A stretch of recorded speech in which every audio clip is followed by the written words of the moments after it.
আসসালামু আলাইকুম। শারমিন কিচেনে আপনাদের সবাইকে ওয়েলকাম করছি। আশা করছি সকলে অনেক ভালো আছেন। আজকে আমি আপনাদের সাথে শেয়ার করব কচু দিয়ে ইলিশ মাছের রেসিপি। অনেকেই আছেন গলা চুলকোনার ভয়ে কচু খেতে চান না, তাদের জন্য থাকছে অনেকগুলো টিপস সহ আজকের রেসিপিটি। আর যারা নতুন রাঁধুনি তাদের জন্য আজকের এই রেসিপিটি হবে খুবই হেল্পফুল। আশা করছি আমার রেসিপিটি আপনাদের ভালো লাগবে। ভালো লাগলে লাইক দিয়ে ভিডিওটি কন্টিনিউ করবেন। তো কথা না বাড়িয়ে চলুন রান্না করা যায়। তো ইলিশ মাছ দিয়ে কচু রান্না করার জন্য এখানে আমি 6 পিস ইলিশ মাছ নিয়েছি। আপনারা কম বেশি নিতে পারেন। তো ইলিশ মাছগুলো আগে থেকে পানি দিয়ে ধুয়ে ঝরিয়ে রেখেছি। তো এখন এখানে আমি আজকে ইলিশ মাছটা ভেজে রান্না করব। সেই জন্য হাফ চা চামচ হলুদ গুঁড়ো, 1/4 চা চামচ শুকনো মরিচের গুঁড়ো এবং স্বাদমতো লবণ দিয়ে ভালো করে হাতে মাখিয়ে নিচ্ছি। আর এইভাবে মাখিয়ে নিয়ে মাছটা ভেজে রান্না করলে খেতে অনেক ভালো লাগে। তো এখন এটা মাখানো শেষ, আমি সাইডে সরিয়ে রাখছি। তো এবার কচু নিয়েছি। এখানে আমি কচুর আগাটুকু নিয়েছি। আমি এইটুকু কচু দিয়ে রান্না করব। এই শোলা কচু আমরা বলে থাকি, আপনারা কে কী নামে বলেন অবশ্যই কমেন্ট করে জানাবেন। তো শোলা কচুটা আমি অফ ক্যামেরায় এভাবে আমি লম্বাটে করে কেটে নিয়েছি। আপনারা যে কোনো কাট করে কেটে নিতে পারেন। তো কচুগুলো আমি ধুয়ে পানি ঝরিয়ে রেখেছিলাম। তো এখন আমি এটা ভাপিয়ে নিব। অনেকেই গলা চুলকোনার ভয়ে কচু খেতে চান না। এইভাবে পানি দিয়ে তা সামান্য পরিমাণে হলুদ দিয়েছি, দিয়ে ভালো করে মিশিয়ে নিচ্ছি। মিশিয়ে আমি চুলায় বসিয়ে দিয়েছি। দিয়ে এখন ঢাকনা দিয়ে ঢেকে বলক এনে নিব এবং বলক আসার পরে আরও 5 মিনিট ভালোভাবে আমি এটা সেদ্ধ করে নিব, মানে ভাপিয়ে নিব। তো এটা এখন আমি পাশের চুলায় দিয়ে দিচ্ছি। এটা ভাপ হতে থাক আর অপর চুলায় আমি রান্না বসিয়ে দিব। তো চুলাতে এখন আমি প্যান বসিয়ে এখানে 1/3 কাপ পরিমাণ তেল দিয়েছি। তেল দিয়ে তারপরে এখানে আমি এক এক করে মাছের পিসগুলো দিয়ে দিলাম। দিয়ে আমি ভেজে নিব। একবারে কড়া ভাজি করব না। আপনারা স্ক্রিনে দেখে নিশ্চয়ই বুঝতে পেরেছেন কোন টাইপের ভেজে নিচ্ছি। আপনারা চাইলে আরও একটু কম করে ভেজে নিতে পারেন।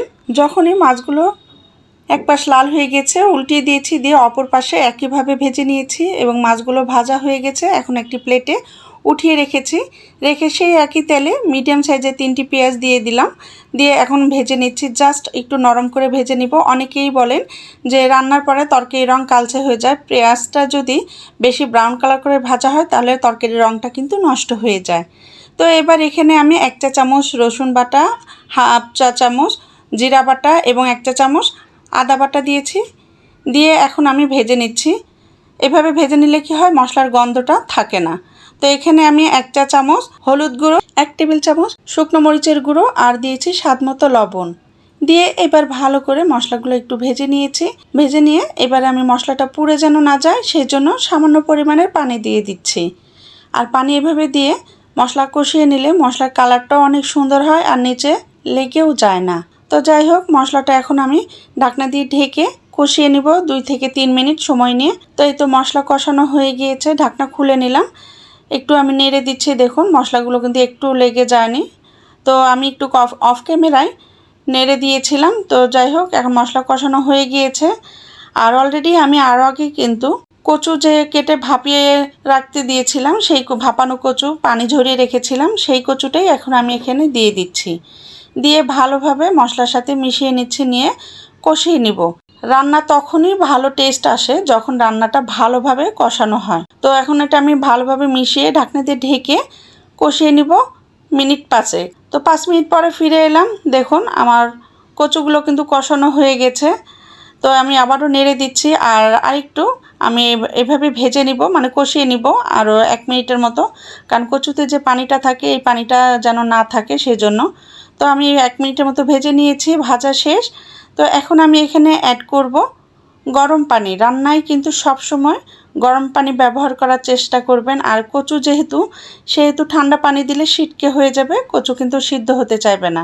তো সেই জন্য আমি এখানে ফুটন্ত গরম পানি 3 কাপ দিয়েছি। দিয়ে এখন আমি নেড়ে দিচ্ছি। আমি আমার পছন্দ অনুযায়ী ঝোল দিলাম। আপনারা যতটুকু খেতে চান বা রাখতে চান সেই অনুপাতে ঝোলটা দিবেন। আর গরম পানি দেওয়ার কারণে কিন্তু দেখেন তা দ্রুতই কিন্তু বলক এসে গেছে। তো এই জন্য এখন আমি এই বলক আসার মধ্যেই মাছগুলো ভেজে রেখেছিলাম সেই মাছ দিয়ে দিলাম। দিয়ে এখন নেড়ে দিচ্ছি। আর এই পর্যায়ে মাছটা দিলে মাছের যে ফ্লেভার, সেই ফ্লেভারটা কিন্তু অ্যাড হবে আর খেতেও অনেক ভালো লাগবে। তো ঢাকনা দিয়ে ঢেকে দিয়ে এখন আমি আরও 10 থেকে 15 মিনিট রান্না করে নিব। যেহেতু কচুটা আগে থেকেই ভাপিয়ে নিয়েছি, 50% কিন্তু সিদ্ধ হয়ে গিয়েছে। এই তো দেখুন 10 মিনিট পরে ফিরে এলাম এবং এখানে আমি 6-7টি কাঁচামরিচ দিয়ে দিচ্ছি আর মাঝখানে কেটে দিয়েছি। এতে করে ঝালটা বেরিয়ে আসবে আর সুন্দর ফ্লেভার অ্যাড হবে।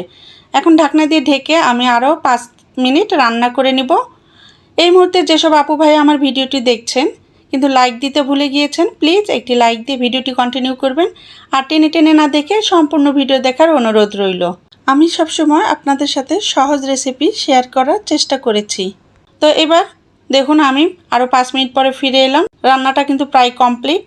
আমি এখন নেড়ে দিচ্ছি আর দেখুন কচুগুলোও কিন্তু খুবই সফটভাবে সিদ্ধ হয়ে গিয়েছে। আশা করছি আমার আজকের রেসিপিটি আপনাদের ভালো লাগবে। তো আমি এখন চুলা থেকে নামিয়ে সার্ভিং বাটিতে নিয়ে আপনাদের সাথে শেয়ার করছি।